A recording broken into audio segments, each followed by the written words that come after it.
Hi, this is Daria Piano, and welcome to another video in my Fundamentals of Piano Playing series.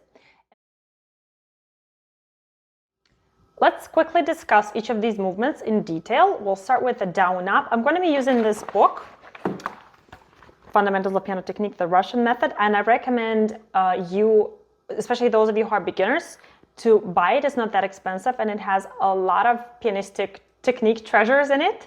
And you will learn so much from it, and it will increase your fundamental understanding of all these pianistic movements that we use the entire time that we play. Okay, so down up, the very simple one is the intrinsic movement that we do all the time. It's like breathing, as I said, inhale, exhale. And I'm going to read from the book. The basic playing impulse is into the keys with the fingers close to the keys and the wrist relaxed. The down wrist motion uses the weight of the arm into the keys to produce a full, secure tone. If you want your tone to have timbre, to have color, to be rich and full and beautiful, you really need to make sure you reach in the bottom of the key every time, right? Sometimes we do use the lighter sound. It creates a certain sound effect that we might need to use at some point, but generally, as a rule, we want to have the full sound and want to make sure we transfer all the weight fully to the key. And you have to make sure that your arms are relaxed when you do that. And for the purposes of this exercise, the wrist down up, you can exaggerate the movement. When going down, you can make sure your wrist is even lower than normal. Make sure you're really giving that weight, and then up. You can even go all the way up. So when you go up, here's what's important. That the up motion happens as a natural continuation, as inertia to the first impulse down. So it's antecedent consequent in a way. Down, up. It's not two separate movements in a way. Down and then up. Down, up. That's too abrupt. You want to make sure they're continuous. It's like breathing. We don't breathe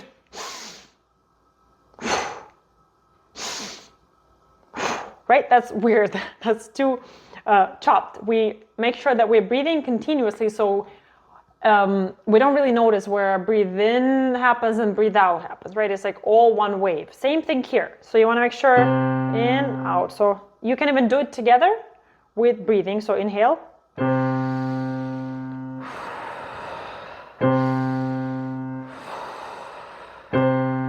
Gradually. So when you go down, you gently go up slightly and up, up, up, up gradually, right? Down, up. And notice when I go up, wrist is up, fingers are facing down. When you do this,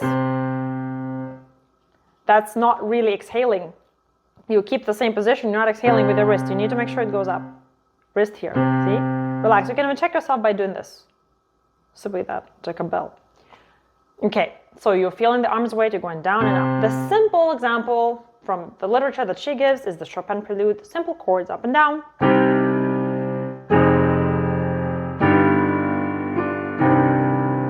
Right? Next is the example of a shorter attack, still using the same type of movement, is from Etude number 5 by Chopin.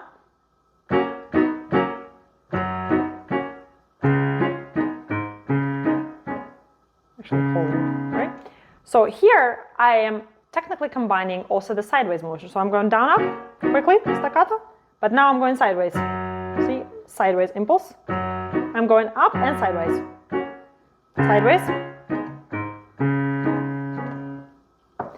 Another, actually a very simple iteration of a down-up movement is a two-note slur.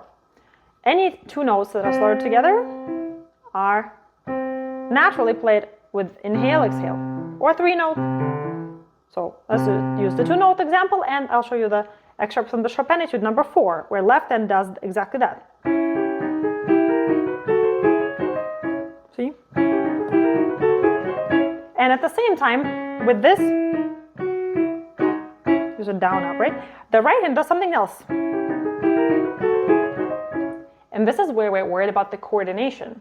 So in order to really master the coordination of the two hands, you really have to master each of these movements separately first.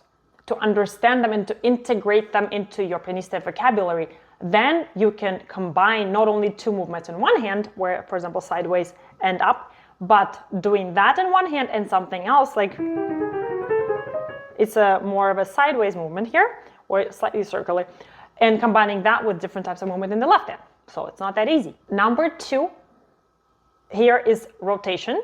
Slightly different order, but doesn't matter. So rotation, she says, to get the feel of this movement, extend your arms straight out in front of you, fingers extended, and rotate your forearm and wrist hand back and forth as one unit, right? This is where I brought up the doorknob example, because it's just basically if you were extending your arm to open a door, that would be what you would be doing, but not all the way, just slightly, right? And you're turning on an axis that's a straight line with the finger number 3. So if finger number 3 is kind of like triggering that movement. And she says the movement seems to come from within. It's very little motion. The elbow stays relaxed. So yeah, see? Elbow doesn't do anything. It's just literally just this. Rotates the entire hand, right? And the examples that she gives are very simple examples, just where you go between the two notes. So anything like this. See? Just simply this. And another one is the example that she gives is here. Simply. So anything that resembles a tremolo motion, that would be rotation.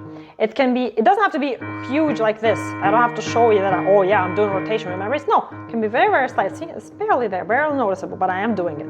And what it does, if I don't do rotation, look, if I just do this, my fingers are gonna get tired very, very quickly. And to alleviate the pressure from the fingers and to save your strength, you just use this. And I can play that all day because it's very easy. It's very natural, that rotation movement.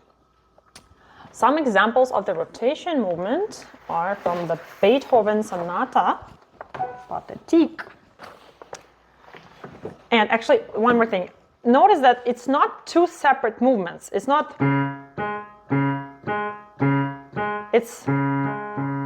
You're combining it. It's like kind of a combination. I'm not doing... It's...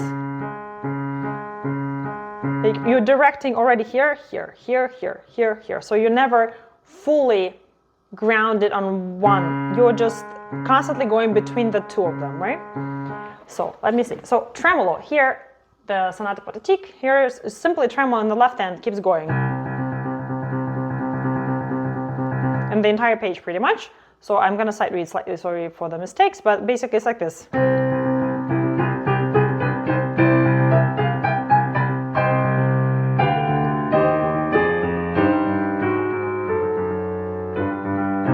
Right, so right hand does this. It's just down, up, and sideways slightly. Right, this down, up, slightly sideways, and left hand just keeps doing this. And when it's fast,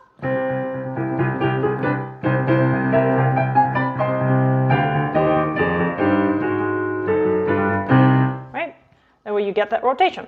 One more thing. It's very commonly used in, again, classical sonata forms. For example, here is the Mozart Sonata number 10, C major. There is the accompaniment in the left hand. It starts like this.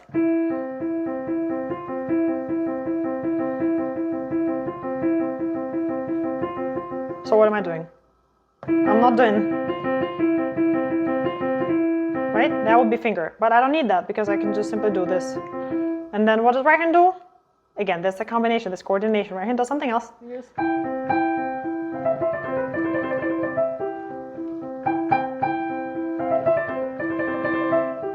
So, right? So, again, I'm sight reading, sorry, but basically, you see that, right?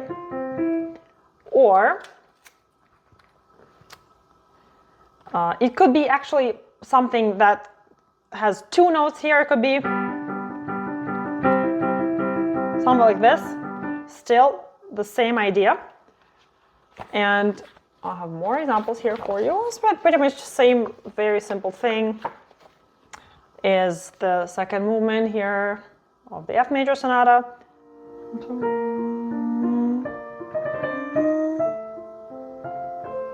Right, you have this.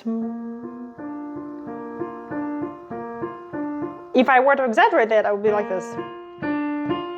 Because that's actually what I'm doing.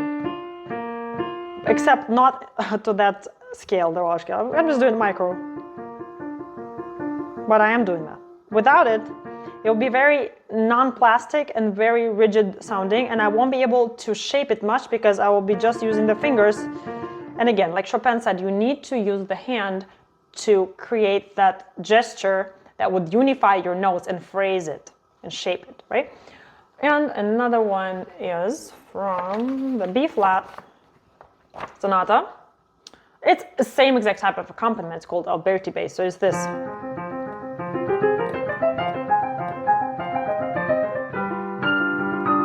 And what does my right hand do? My right hand does this, right? I'm going in one direction, so it's a sideways, while this is doing this. And this is really a motion that we just turn on almost automatically when we see this type of accompaniment, and we just go. We don't have to think about it. That coordination of the fingers is no longer an issue because we already know that rotation is this way, this way, this way, this way, this way, this way, this way, this way. So it's like.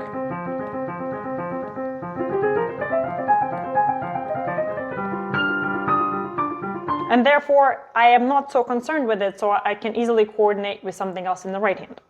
And the last example here with rotation in a combination with one more, and let's see if you can guess which one. It'll be here.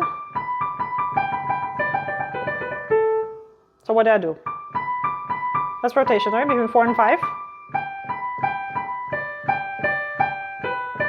And then between different fingers, I'm rotating, right? But what happens in between the rotation?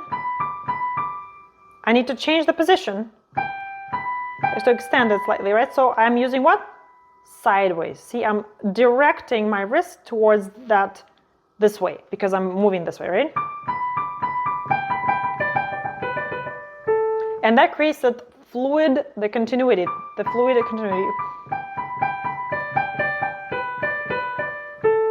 So I'm using this and that, right? Moving on to the third type of movement, side motion. Side motion is simply, as I showed you, used in arpeggio, let's say. This Etude number 1 by Chopin, right? What am I doing? I am using the side motion, and this is elastic. My hand becomes elastic. I am using the side motion to maintain the alignment of my fingers, my hand, and my forearm as a straight line. Alignment is a very important thing. I will make a separate video on it, but for now, just alignment. This is a comfortable alignment where you are in a straight line. Anytime you have something like this, so this is a straight line alignment. I forgot I have this camera. So this is straight line, this is good alignment. And if I need to go this way, this is not good. This is tension, this is discomfort, future tendonitis kind of thing. So you don't want that. So you want to do is to follow that direction to continue your alignment, to maintain it. You keep going. And same thing here. And in order to move, you lead with your wrist, but also your forearm moves as well. And this is why the Chopin Etude number 2 is very nasty and very hard to play, is precisely because this alignment is broken from the beginning. You are in this awkward position. Therefore, you really have to move your elbow forward here to maintain as much as you can that alignment. It's complete alignment is impossible to maintain because you just have to go this way. But some people use the turn and do like this, but it doesn't matter. So in any case, the alignment is very, very important. And it's always used, the sideways motion is used to maintain that alignment. So anytime you play a just simple scale, so slowly, if I don't do the sideways motion, I'll try not to do it. I'll just keep it like this. Okay, so see what happens? I'm in this uncomfortable position. To keep going, I need to anticipate the movement of my fingers with my wrist. So I'm always moving along. It seems like I'm not doing anything because it's still, right? But my fingers are moving, therefore my wrist and my forearm also has to move, right? And a more noticeable side movement is like this. For example, what she gives here. So what am I doing? I have to go here. I already know, anticipate, I need to go all the way to the A. So I already start going, and I have to go back down. Here, slightly right, left, and so on. Something like this, right? A simple arpeggio.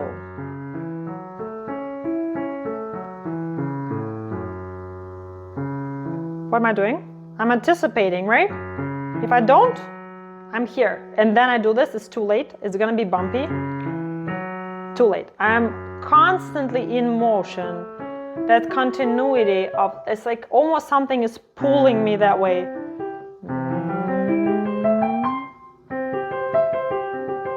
Like here it is, right? That's the sideways movement, and it can also be used to lead to an important melodic note to be played with the fifth finger. Arm's weight is transferred to the side of the hand to give extra support to the tone, which actually exactly happens in the first etude, where you need that as an accented note. So not only you need to anticipate that large stretch with that movement, but also you're supporting that high note, especially in the high register. It's very hard to play it loud, right? So you need to really all the support you can get. So you're really extending all the way here. You have that impulse of going this way, right? So you're accentuating that note. And the same thing is actually used in etude number 6, where even though can't always move all the way, especially when it's like this, I'll show you. Well, notice what impulses my right hand has. Even though it has to hold on to a lower voice, it has 2 notes at the same time, but I'm still doing this movement.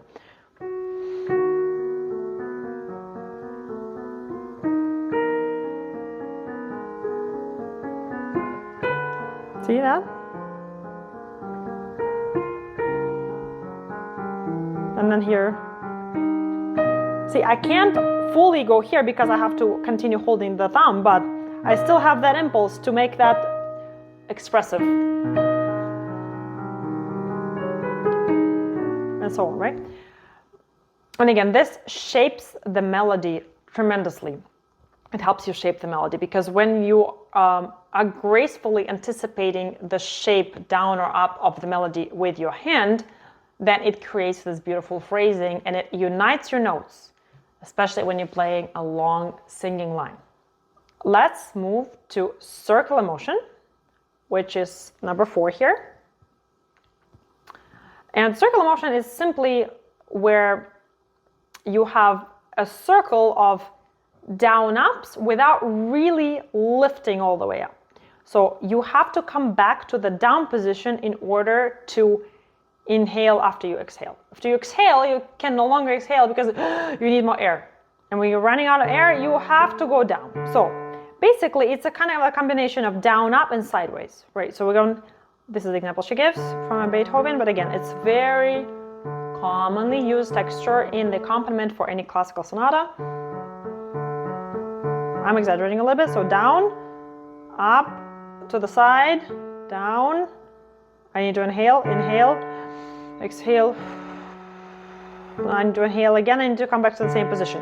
If I were not playing legato, if I had time to rest, I would just do up, down, down. But since I had to come back and I don't have time to rest, then it becomes a complete circle. Constant down, up, sideways. Right? Something like this. Frequently, this circular motion is very important, frequently used in repeated passages with repeated figurations, for example, in etudes often. And what she says here is frequently passages with repeated patterns can be organized into groups technically by using the wrist in a circular motion.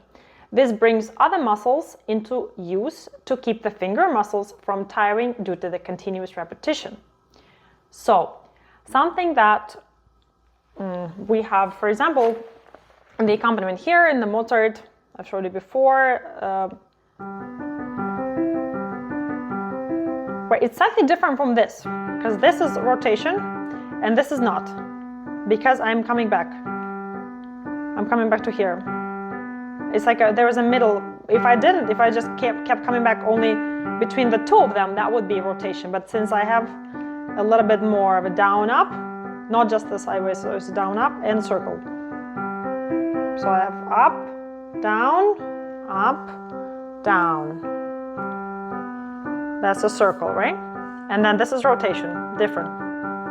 See that? That's different, right? See that? There's no circle. There's just boom, boom, boom, boom, boom. It's a two-way thing. It's like a seesaw kind of thing. But this is not. This is more down, up, more circular, okay? You can even combine the down-up motion. Here, I'll show you. There's one combination in the Beethoven Pathetique as well. So what do you do in the left hand? You combine the down-up and the circular. So let's see.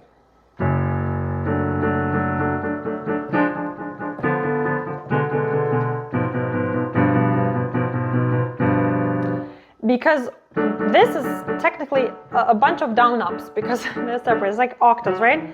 For every octave, you kind of have the down up. The same thing here because I have to come back to the same thing. So it's a slight bouncy down up with your wrist, slightly, right? And it's minimal. Even if you do it like this, it's still slightly, right? And then what do? You can't really play all of them without lifting your wrist. You could, if you want to play each of them separately just using the down up only, that will be very tiring for your hand and you are more likely to miss the notes. It's just too jumpy if you were to do that. But what you can do instead is you can combine them into the groups of four with that circular motion. And you kind of create that breathing, right? Like we talked about the swimming, right? So if you want to moderate your breathing, you just create a pattern. So a pattern of, let's say, 4, 1. Here's a sideways movement, quick.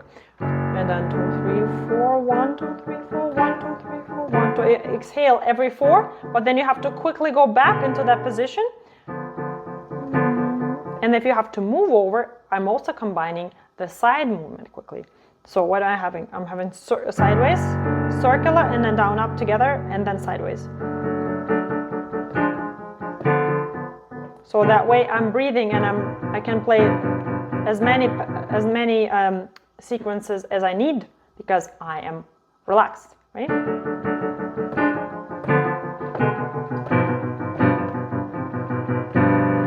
Sorry, there. That's it for the long and informative video on the wrist movements.